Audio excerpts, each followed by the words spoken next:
See, you must become dogged. If you will shine in this world, you must become rugged. If you will beam the light of God in this world. There are too many people compromising. See, if you don't have the Martyr spirit, they will intimidate you. They will come and threaten you. They will shake you. They will trouble you so that you will fidget. When they finish talking, stand up and say, do your worst. On this matter, I won't be careful. When I receive my commissioning letter, I also receive my death letter. I'm willing to die for it. I won't beg you if it has to do with Jesus. And I will never compromise. If you like, demote me on the job. If you like, send me to a village. I will be there enjoying God. Because this world is not my home. We are pilgrims on the face of the earth. We are going to a place that is beyond the star. That is where our true enjoyment is. And so you will not use anything in time to intimidate me. In Daniel chapter 3 verse 16, when they called the 3 Hebrew boys, these were supposed to be princes in Babylon. If it is the gospel they are preaching today, all they will know how to do is diplomacy, how to interact with the king and keep their position. That's what they teach in church today. We teach principles of craftiness, treachery. Relationships are not even real anymore because people are taught how to greet you. Somebody will write a letter or write you a message, and there are some who are genuine. I'm not being pessimistic, but even the things they write, they are taught to write so. God's servant, I just want you to know that I love you. I appreciate you from the depth of my heart, and I don't take for granted what God is doing in your life. That same person will sit tomorrow with somebody and gossip you. And so what he's writing, he's mentored to write it. He doesn't know what he's saying. Because we have been taught how to doctor relationship. This is what they teach in business school. How to win the confidence of your business partners. And that's what we have brought into the hallowed assembly of God. But you see, there are people who can forgo their best relationships if it comes in line with their faith. And when these princes of Babylon were confronted with choosing worship of their God and that of Nebuchadnezzar, they said, "O king, we will not be careful to answer you in this matter." There is a realm where diplomacy stops. If we are talking about matters of Babylon and state, we can address you and relate you to in diplomacy. But if it has to challenge our conviction, we are not careful to answer you in this matter. Do your worst. If it is that image, we will not bow. Is it the Christianity of today? A professor who teaches young people, who is supposed to be the first example of society, a professor comes to dictate a lie and call it a national election result. They know how corrupt the system is that they don't even go for ordinary people. They go for the people that you feel should have credibility. And an old professor walks up after studying for more than 15 to 20 years and lecturing for more than 35 years. There's no character. There's no value. They bring few dollars and the leg is shaking. And he comes to speak English. This is 210. Is that the result that came from the field? And he will introduce himself as Barnabas. Do you know who Barnabas is? Do you know Barnabas? He said Barnabas and Paul were men that hazarded their lives for the gospel. You that have sold your nation for a few dollars, you are the one calling yourself Barnabas. Better go and change it, because your name is Judas Iscariot.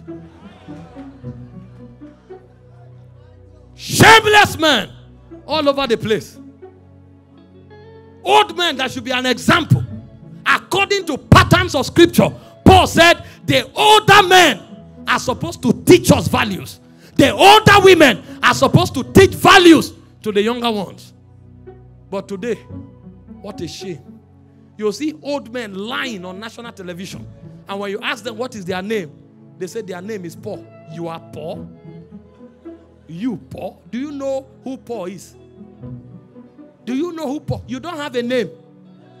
That's what you don't know. You don't have a nomenclature in the spirit. Because there is something about the order of Paul. Paul. There is something they carry. You say you are Enoch. Do you know who Enoch is? You are Daniel. Oh no. Maybe you don't know the meaning of names. If you go back to that tribe, they will reject you. Because you are a shame to that order. But these things happen when there are no witnesses. Paul was speaking. And he said, I die daily. I die daily. Because there are times when I forgo friends. There are times when I forgo businesses. There are times when I forgo opportunities. There are times when I forgo the things that should add value to my life for the sake of this gospel. And because I would have needed those things to progress physically, but because of the gospel, I have to leave them. You see, I die daily. I die daily. If you study Hebrews chapter 11 from verse 35, it said widows received their dead back to life, and they entered the main business. It says some of them endured cruel mocking. And it said they were sawn asunder. It said they rejected deliverance that they may have a better resurrection. What do they know? What were they taught? What is the motivation of their own kind of Christianity? Because they know what it means to stand and say Jesus is Lord. For them, it's not a language. For them, it's a reality. And they will give everything to defend it. I've told you again and again, when Peter was to be crucified, he didn't say, wait, I want to write a letter to my wife. There was no time. All the letters they wrote were to churches. They were overwhelmed by this truth. Overwhelmed that you have to remind them of their personal things. Peter was married with children. But Peter was more passionate about the church in Galatia, about the church in Cappadocia. Those were the burdens of his spirit. And when they wanted to crucify him, he said, please, when you crucify me, don't face me up. I'm not worthy to be faced up. He said, turn me upside down. I can't be the way my master was. What did this man know? And this is not what apostles should do. This is what every believer should do. Because in the early church, they were numerous. When you start reading church history, you will hardly find birthdays. Nobody cares how you were born. They were interested how you left. And so all you will see are death days. This is when this one died. This is how he died. This is when this one died. This is how he died. We celebrate birthday every year. And our life counts for nothing. Because there's nothing we are standing for. And if we have to die, we will die for it. So poor that it is said now that everybody has a price. God forbid, not me.